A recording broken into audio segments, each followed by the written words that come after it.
Всем доброго времени суток, дорогие друзья!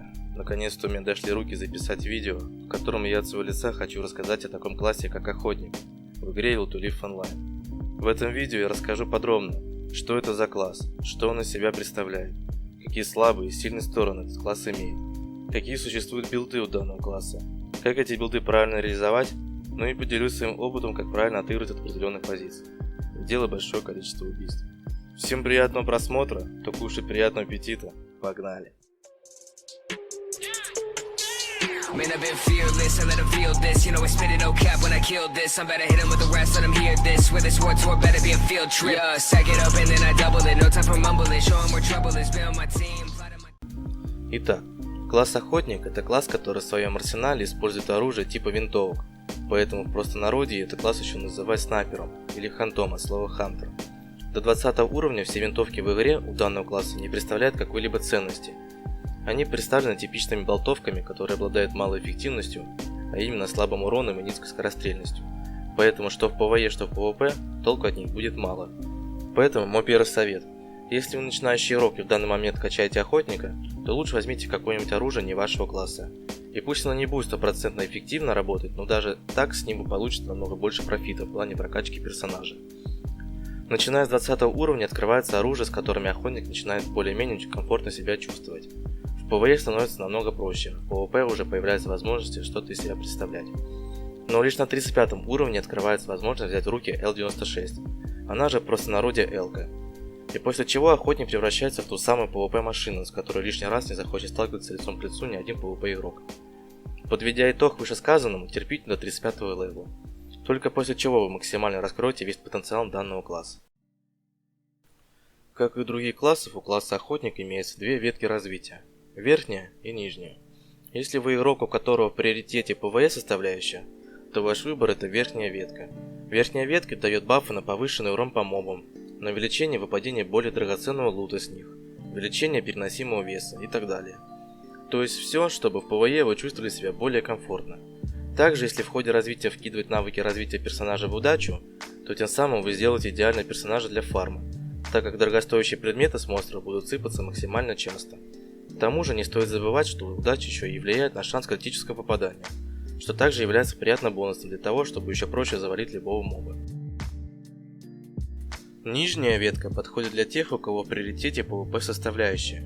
В нижней ветке идут бафы на увеличение урона в PvP, шанс критического попадания и точность, а также очень приятный бонус увеличения эффективности действия аптеки. То есть все, чтобы чувствовать себя комфортно в PvP.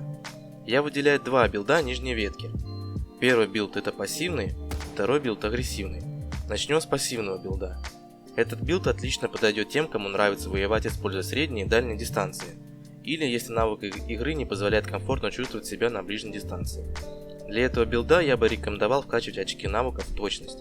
Напомню, что точность влияет на снижение колебания прицела, но никак не заставит вашу пулю лететь точнее. Этот параметр лишь упрощает вам нацеливание на противника, что в итоге нам и надо при использовании дальней дистанции. При этом билде я советую использовать L96 совместно с прицелом PU3, который имеет максимальную кратность из всех прицелов в игре. Благодаря большой кратности прицела и отсутствию его колебания за счет вкачанной точности, данный билд отлично себя показывает и позволяет делать большое количество убийств. Играя за этот билд, я рекомендую выбирать максимально непредсказуемые позиции, в частности укрытия, за которыми ваше тело будет максимально закрыто. В простонародье их называют пикселями. Поверьте мне на слово, данный билд подожгет задницы ни одного десятого игроков. Второй билд нижней ветки агрессивный. Этим билдом пользуюсь я. Если в пассивном варианте мы прокачивали точность, то в агрессивном идет упор на прокачку ловкости. Параметр ловкости делает персонажа более маневренным, более быстрым. Это то, что нужно для агрессивного стиля боя. Что я подразумеваю под агрессивным стилем? Это ведение боя на средних и ближних дистанциях, используя постоянные выпады, непредсказуемые пики, поиск любого огневого контакта. При этом билде Охотника ты реально охотишься за фрагами. Этот билд полностью универсален, неважно где будет ваша цель, на расстоянии 300 метров или 10, и там при должном умении вы сделаете свой фраг. Именно при этом билде, по моему мнению, класс Охотника полностью раскрывается как PvP машина. При этом билде я советую носить с собой два оружия. Первое оружие это ВСС для того, чтобы работать на ближней дистанции. Второе оружие это L96, чтобы работать на средней и дальней дистанции. Напоследок хочу еще дать советов, так сказать правил, которые лично я выработал для себя, играя в эту игру, но которые могут пригодиться и вам. Первый совет.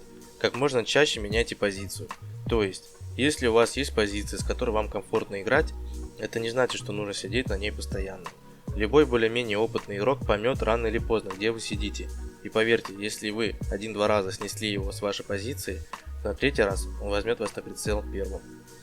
Совет номер 2. Не делайте часто повторных выпадов.